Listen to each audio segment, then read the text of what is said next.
веќе некои светски автори не знаат која била целта на Александар во неговиот поход. Многу добро ја знаат.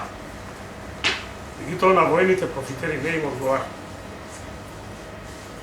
Сите го расветлуваат Александар од едната страна на неговиот бит. Како голем војсководец, како брутален убиец. Што не е точно. Тој е првиот владател во историјата кој ги призна сите јазици, сите религии, кој го забрани робството. Внимавајте, сите јазици, сите религии, ги возобнови сите храмови разрушени од персијанците. Затоа го чекава со отворени раце. Тој војуваше за никогаш да нема повеќе војни. Тројца антички автори ги кажуваат неговите планови. Тој направи една свадба во Суза, 10.000 бракови меѓу персијанци, персијанки и македонски војници, македонци. Символично сакаше да го прикаже мешањето, спојувањето, слевањето на народите. Тој створи империја од тука до Индија во која се живее без војни, без воено профитерство. Сите трезори што ги освои од тука до Персија ги вложи во земјите каде што ги освои тие трезори. Изгради 70 града, од кои што 69 надвор од Македонија. Тоа значи не е воен профитер. Градеше храмови, градеше мелиоративни системи, пристаништа, патишта, слободните средства ги вложи во единствениот монетарен систем. Затоа, како што каже и Паскал, тоа е периодот на најголемиот просперитет на светската цивилизација и наука воопшто. На војните профитери ова не им одговара. Велат античките автори, тројца се, планираше со 800 кораби што ги изгради уште во Индија и го пушти Неак, неговиот адмирал, по воден пат. Пола од војската се враќа по море, а половината покрај копното паралелно идат со договор да се сретнат во Вавилон.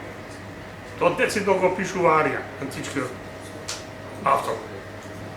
Плановите се, после таа средба, тие 800 кораби да заобиколат Африка, други 1000 дотогаш нови изградени најголеми кораби од северната страна да освоат Африка и од кај Херакловите столбови, денешен Гибралтар, да тргнат на Европа, да освојат и Европа и да направат уште една многу поголема свадба во која што ги направат повторно едно символично мешање на народите и символично зачување на стварање на светска империја во која што ќе се живее без војни, без воено профитерство.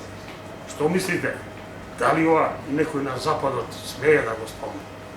Кога целиот свет денес живее од воено профитерство, цел свет е воени жаришта, 70 милиони бегалци.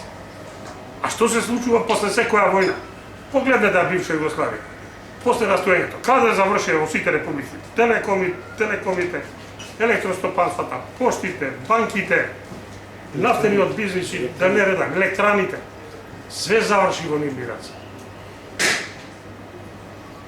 А тие не сакаат да чујат за оваа страна на ликот од Плетото. Првиот космополит, затоа сегдека идеше му ги отвараа вратите. Просто го молеа дојди и кај нас. Кој не сакаше да живее во една таква држава, кога дотогаш сите знаат дека се живееше од воено профитерство. Постојано упади од исток, плячки, убивање, палеж на посебите, грабање на членовите на семејството и продавање како робови. Тоа веќе во негово време го немаше. И тоа е, мислам, дека најголемата причина што некој денес сака да не нема. Македонскиот космополитизам, што е во основа и космополитизам на сите словенски народи. Уште Јустин, античкиот римски историчар, кој пишува напазан еден постар римски историчар Помпеј Ток, опишувајќи ги словените во поглавието во својата Филипова историја, што е историја на светот, во поглавието за скитите, вели, највише го презираат робството, највише го презираат златото и среброто, лагата, а највише го ја ценат честноста и семејниот живот. И Јустин се прашува кој е варварин, а кој е цивилизиран. Таа мека славјанска душа која секогаш прифаќа, денес е нашата болка. Денес е основната причина за нашите страдања. Избрижаа тие венети од првите Словени, од британските острови, од Франција, од Италија, Швейцарија, од Германија, од нордиските зими, од Крит, од крв, од сам, од род, од Мала Азија, од Пелопонес. Сега сме очигледно најден ние. Меѓутоа додека еден апел, може би има некои од другите републики, веројатно има по потекло, да разберат дека Македонија мора да се одбрани. Ако не се одбрани Македонија, никој од наши околни народи нема да се одбрани. Може би, еве по втор пат го поставам овој предлог, на крај да завршам, да не должам.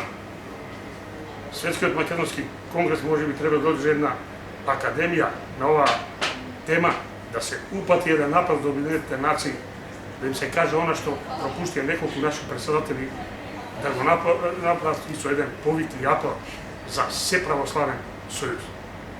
Не се одбранили Македонија, нема ни Србија да се одбрани, ни Црна Гора, ни Бугарија, ниту пак Грција.